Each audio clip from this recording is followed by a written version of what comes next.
Ratusan warga mendemo Komisi Pemilihan Umum karena telah menetapkan Hatta Rahman sebagai pemenang dalam pemilihan Bupati Maros di Pilkada serentak. Massa menolak Hatta karena berstatus tersangka kasus dugaan korupsi. Ayo Bupati koruptan, ayo Bupati koruptan, ayo Bupati koruptan. Ini merupakan sindiran untuk Komisi Pemilihan Umum karena telah menetapkan kemenangan calon Bupati Maros Hatta Rahman. Pendemo yang juga mengaku sebagai warga dari kabupaten di Sulawesi Selatan itu menilai Hatta tidak layak memimpin karena saat ini berstatus sebagai tersangka korupsi. Hatta Rahman dan pasangannya diusung oleh Partai Amanat Nasional, Partai Kebangkitan Bangsa PKB, dan Partai Nasdem. Kami melakukan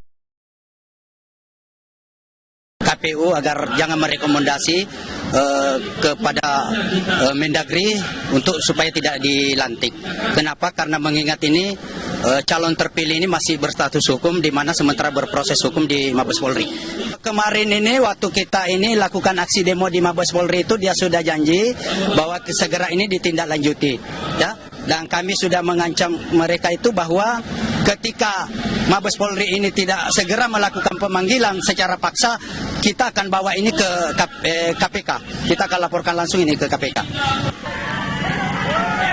Komisioner KPU mengatakan pihaknya tak memiliki wewenang untuk membatalkan pelantikan calon kepala daerah yang telah memenangkan pilkada. Mereka hanya bisa memberi rekomendasi pada Kementerian Dalam Negeri. Calon kepala daerah yang ditetapkan sebagai pemenang dalam pilkada serentak rencananya akan dilantik 15 Februari mendatang. Nah, ketika misalnya ada pasangan calon atau calon yang terindikasi terkait pidana, misalnya jadi tersangka, berbeda dengan pemilu legislatif kemarin, kita memberikan rekomendasi untuk ditunda pelantikannya. Tapi dalam konteks aktivitas pilkada, di peraturan kita ditegaskan bahwa kalau misalnya ada yang memang tersangkut masalah pidana dan itu ditersangkakan, maka yang bersangkutan kita beritahukan kepada Kemendagri, kepada Kementerian Dalam Negeri bahwa yang bersangkutan adalah sedang menjalani status tersangka. Jadi kita sifatnya hanya memberitahukan bahwa kemudian Kemendagri atau pihak dari Kementerian Dalam Negeri akan memproses seperti apa, itu menjadi kewenangan dari Kemendagri itu sendiri.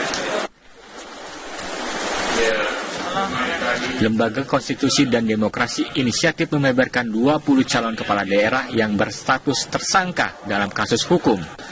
13 orang terbelit kasus korupsi, sisanya kasus pidana.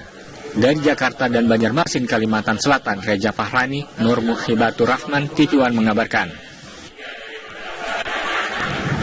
Abu Rizal Bakri dan Agung Laksono mencapai kata sepakat dalam proses rekonsiliasi Partai Golkar yang difasilitasi oleh Wakil Presiden Yusuf Kala. Dalam pertemuan ketiganya disepakati sejumlah hal, salah satunya menggelar rapat harian DPP dengan komposisi ARB sebagai Ketua Umum dan Agung Laksono sebagai Wakil Ketua Umum.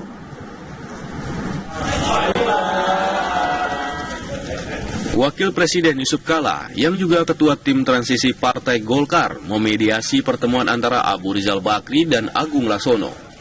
Pertemuan yang digelar di rumah dinas Wapres itu membahas rekonsiliasi Partai Golkar. Pertemuan antara ketiganya menyepakati beberapa hal, salah satunya rapat harian DPP yang digelar pada hari Kamis hari ini, dengan komposisi Abu Rizal Bakri sebagai Ketua Umum dan Agung Laksono sebagai Wakil Ketua Umum.